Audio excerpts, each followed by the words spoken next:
നമ്മുടെ കർത്താവും രക്ഷകനുമായ യേശു ക്രിസ്തുവിൻ നിസ്തുല്യ നാമത്തിൽ എല്ലാ പ്രിയപ്പെട്ടവർക്കും ക്രിസ്തീയ വന്ദനങ്ങൾ.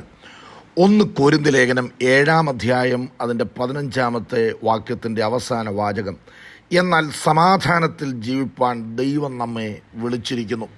ക്രിസ്തീയ വിവാഹത്തെ സംബന്ധിച്ചുള്ള ദൈവഹിതം, വിവാഹത്തെക്കുറിച്ചുള്ള ചോദ്യത്തിൻ്റെ മറുപടിയാണ് 1 കൊരിന്ത്യർ ലേഖനം 7-ാം അധ്യായത്തിൽ പൗലോസ് ഇവിടെ നൽകുന്നത്.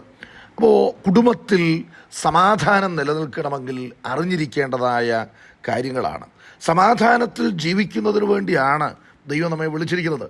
ദൈവ സാന്നിധ്യമുണ്ടെങ്കിൽ മാത്രമേ സമാധാനം നിലനിൽക്കുകയുള്ളൂ. അപ്പോൾ തന്നെ സമാധാനത്തെക്കുറിച്ച് പറയുന്നത് സകല ബുദ്ധിയും കവിയുന്ന ദൈവിക സമാധാനം. അത് പ്രാർത്ഥനാ ജീവിതം ഉണ്ടായിരിക്കണം. നിങ്ങൾ വഴികളിൽ ചെന്ന് പഴയ പാതകൾ ചോദിച്ച് അതിൽ നടപ്പീൻ എന്നാണ് വായിക്കുന്നത്. പ്രിയപ്പെട്ടവരെ, ആധുനികമായിട്ടുള്ള രീതി, വിവാഹം വേണ്ട, ആ നിലവാരത്തിലുള്ള പല ചിന്തകളുള്ളപ്പോൾ ദൈവവചന സത്യങ്ങൾ ഗ്രഹിച്ച് ജീവിക്കുമ്പോഴാണ് സമാധാനം ഉണ്ടാകുന്നത്.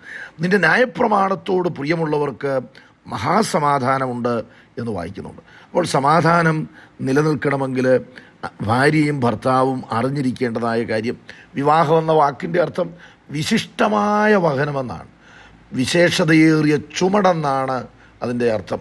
ഒരിക്കലും ഉപേക്ഷിക്കാൻ പാടില്ലാത്ത വഹനം, പരസ്പരം താങ്ങും തണലുമായി ജീവിക്കുന്നതാണ് വിവാഹം എന്ന് പറയുന്നത്. വിവാഹ ജീവിതം ധന്യമാകണമെങ്കിൽ വിനയമുണ്ടായിരിക്കണം, വിധേയത്വം ഉണ്ടായിരിക്കണം, വിവേകമുണ്ടായിരിക്കണം, വിശുദ്ധി ഉണ്ടായിരിക്കണം, പരസ്പരം ഉൾക്കൊള്ളുവാനുള്ള മനസ്സ് ഉണ്ടായിരിക്കണം. ഇവിടെ പറയുന്നു സമാധാനത്തിൽ ജീവിപ്പാൻ ദൈവം നമ്മെ വിളിച്ചിരിക്കുന്നു എന്നുള്ളതാണ്.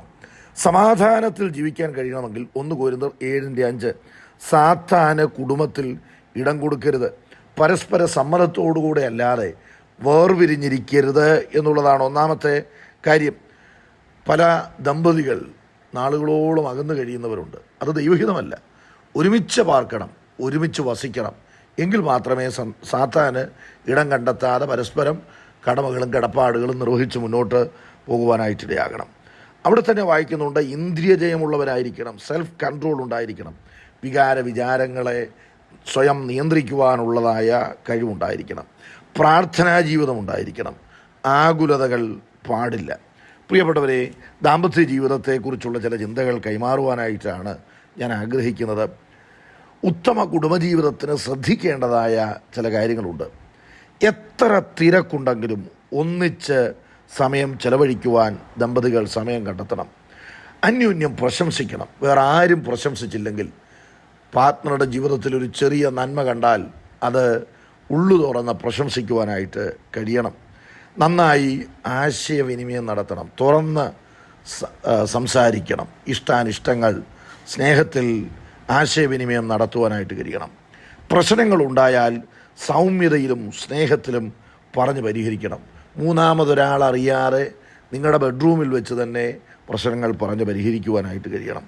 പരസ്പരം വിശ്വാസമുള്ളവരായിരിക്കണം, വിശ്വസ്തരായിരിക്കണം, പരസ്പരം ബഹുമാനിക്കണം. ഭർത്താവ് ഭാര്യയെയും ഭാര്യ ഭർത്താവിനെയും ബഹുമാനിക്കണം. ദൈവത്തിന് കീഴ്പ്പെടുകയും പരസ്പരം കീഴ്പ്പെട്ടിരിക്കുകയും ചെയ്യുവാനായിട്ടിടയാകണം. അന്യോന്യം വിശ്വസ്തരായിരിക്കണം. കുടുംബ പ്രാർത്ഥനയും കുടുംബ ആരാധനയും നിങ്ങൾ മുടക്കരുത്. പല കുടുംബത്തിലും ഇങ്ങനെയുള്ള കാര്യങ്ങളില്ല. പ്രഭാത പ്രാർത്ഥനകളില്ല, സന്ധ്യാപ്രാർത്ഥനകളില്ല.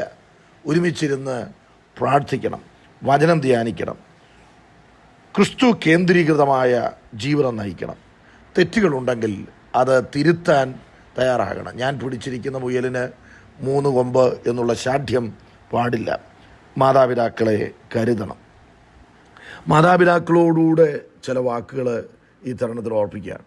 നിങ്ങളുടെ മകളുടെ വിവാഹം നടന്നു, അല്ലെ മകൻ്റെ വിവാഹം നടന്നു കഴിഞ്ഞാൽ നിങ്ങൾ അവരുടെ കുടുംബകാര്യങ്ങളിൽ കൈകടത്താൻ പോകരുത്. അങ്ങനെ ചെയ്താൽ നിങ്ങൾ മകളുടെയോ മകൻ്റെയോ കുടുംബജീവിതത്തിൻ്റെ അടിസ്ഥാനം ഇളക്കുകയാണെന്നറിയണം. അവരെ സ്വതന്ത്രമായി ജീവിക്കാൻ അനുവദിക്കണം. ആവശ്യമെങ്കിൽ സ്നേഹത്തോടെ ഉപദേശങ്ങൾ നൽകുകയും അവർക്ക് വേണ്ടി പ്രാർത്ഥിക്കുകയും വേണ്ട സഹായ സഹകരണങ്ങൾ ചെയ്തു കൊടുക്കണം. അതിനപ്പുറമായി ഒന്നും അരുത്. ഫോണിലൂടെ നിർദ്ദേശങ്ങൾ നൽകി എപ്പോഴും നിയന്ത്രിക്കുവാനായിട്ട് എന്ത് ചെയ്യരുത്, ശ്രമിക്കരുത് എന്നുള്ള കാര്യം തിരിച്ചറിയുവാനായിട്ട് ഇടയാകണം. പ്രിയപ്പെട്ടവരെ, വിവാഹം കഴിഞ്ഞ മകനും മരുമകളും ഒരുമിച്ച് സഞ്ചരിക്കുവാൻ ചിലയിടങ്ങളിൽ അമ്മ താല്പര്യം കാണിക്കാറില്ല, അപ്പൻ താല്പര്യം കാണിക്കാറില്ല. എവിടെ പോയാലും അമ്മ കൂടെ പോകും, അല്ലാത്ത യാത്ര മുടക്കും, പ്രശ്നമുണ്ടാക്കും. മകൻ ഭാര്യ വീട്ടിൽ പോയാൽ ഉടനെ തടുക്കും, ഫോൺ വിളി ഉടനെ വരും, എപ്പോഴാണ് വരുന്നത്. ഇതൊന്നും പാടില്ല. നമ്മുടെ മകളെ ഒരു വീട്ടിൽ വിവാഹം കഴിച്ചാൽ എങ്ങനെയാണ് അവരിൽ നിന്ന് പ്രതീക്ഷിക്കുന്നത്? അതുപോലെ ആയിരിക്കണം. നമ്മുടെ വീട്ടിൽ ഒരു ചെടി പറിച്ചു നട്ടിരിക്കുകയാണ്, അതിന് വെള്ളവും വളവും സംരക്ഷണവും ഒക്കെ കൊടുത്തെങ്കിൽ മാത്രമേ താങ്ങും തണലുമായിരിക്കണം. സ്നേഹിക്കണം, കരുതണം. സ്നേഹം കൊണ്ട് വ്യക്തികളെ നേടുവാനായിട്ട് കഴിയുകയുള്ളൂ. അതുപോലെ നിങ്ങളൊരു മരുമകനാണെങ്കിൽ നിങ്ങളുടെ പാർട്ട്ണറുടെ മാതാപിതാക്കളെ സ്നേഹിക്കണം, കരുതണം. എങ്ങനെയാണ് അവർ ജീവിക്കുന്നത് എന്ന് മനസ്സിലാക്കണം. ഒരു ദിവസം കൊണ്ടൊരു പങ്കാളി ഉണ്ടായതല്ല. അതിൻ്റെ പുറകിൽ അപ്പൻ്റെയും അമ്മയുടെയും കണ്ണുനീരും പ്രാർത്ഥനയും ത്യാഗോജ്വലമായിട്ടുള്ളതായ ജീവിതമുണ്ട്. നിങ്ങൾക്ക് സാലറി കിട്ടുമ്പോൾ ആ നിലവാരത്തിൽ ചെയ്യേണ്ട ഉത്തരവാദിത്തങ്ങൾ ചെയ്യണം. നിർബന്ധത്താലല്ല, പിടിച്ചു മേടിക്കാനും പാടില്ല. പക്ഷെങ്കിൽ മനസ്സോടുകൂടെ കരുതണം, സ്നേഹിക്കണം. കുടുംബജീവിതം പരസ്പരം ബന്ധങ്ങൾ നിലനിർത്തുന്നതാണ്. വലിയ കൊട്ടാര സമാനമായ വീടുള്ളതല്ല. ആ വീട്ടിനകത്തുള്ളതായ വ്യക്തികൾ തമ്മിൽ ഇഴയെടുപ്പമുള്ളതായ കരുതലും സ്നേഹവും ഒക്കെ കാണിച്ചെങ്കിലേ കുടുംബം നന്നാകുകയുള്ളൂ. നിങ്ങളിനിയൊരു നാത്തൂനാണെങ്കിൽ നിങ്ങളുടെ സഹോദരൻ്റെ ഭാര്യയെ നിയന്ത്രിക്കാനും ഉപദേശിക്കാനും കൺട്രോൾ ചെയ്യുവാനും ഒന്നും പോകരുത്. നിങ്ങളെ വിവാഹം കഴിച്ച ഇടത്തു നിന്ന് കൂടെ നിങ്ങളുടെ വീട്ടിൽ കടന്നു വന്ന് അല്ലെങ്കിൽ പേരൻസിനെ സമ്മർദ്ദം ചെലുത്തി അവരെ നിയന്ത്രിച്ച് ആങ്ങളുടെ ജീവിതത്തിൽ കൈകടത്താൻ ശ്രമിക്കരുത്. തിരിച്ചും അങ്ങനെ പാടില്ല. ഒരാൾ മറ്റൊരാളുടെ കുടുംബത്തിൽ കൈകടത്താനും ഉപദേശങ്ങൾ നൽകാനും കൺട്രോൾ ചെയ്യാനും കലക്കം ഉണ്ടാക്കാനും പാടില്ല. അനവധി കുടുംബങ്ങൾ അരാജകത്വം നിലനിൽക്കുന്നതിൻ്റെ കാരണം ഈ പരസ്പര തിരിച്ചറിവില്ലാത്തതാണ്. ബൈബിൾ ഓർപ്പിക്കുന്നു, സമാധാനത്തിൽ ജീവിപ്പാൻ ദൈവം നമ്മെ വിളിച്ചിരിക്കുകയാണ്. നമ്മൾ മറ്റുള്ളവർക്ക് സമാധാനം കൊടുക്കണം, സമാധാനം ഉണ്ടാകേണ്ട കാര്യമാണ് സമാധാനം. അതിന് എല്ലാവരും ഒരുപോലെ മനസ്സ് വെച്ചെങ്കിൽ മാത്രമേ കഴിയുകയുള്ളൂ. പ്രിയപ്പെട്ടവരെ, ഏത് പ്രശ്നത്തിനും ദൈവപാദപീഠത്തിൽ പരിഹാരമുണ്ട്. ക്ഷമിക്കാനും സഹിക്കാനും വിട്ടുവീഴ്ചയോടുകൂടെ ഇടപെടാനും ചിലത് മറക്കാനും ദൈവപാദപീഠത്തിൽ മുഴങ്കാലും അടക്കാനും തയ്യാറാവൂ. കേൾക്കുന്ന എല്ലാറ്റിനും മറുപടി പറയാതെ സൗമ്യതയോടുകൂടെ ദൈവസ്ഥലത്ത് സമയം ചെലവഴിക്ക്. സമാധാനം ദൈവം നൽകും. ഈ വചനങ്ങളാൽ ദൈവം നമ്മെ അനുഗ്രഹിക്കുമാറാകട്ടെ.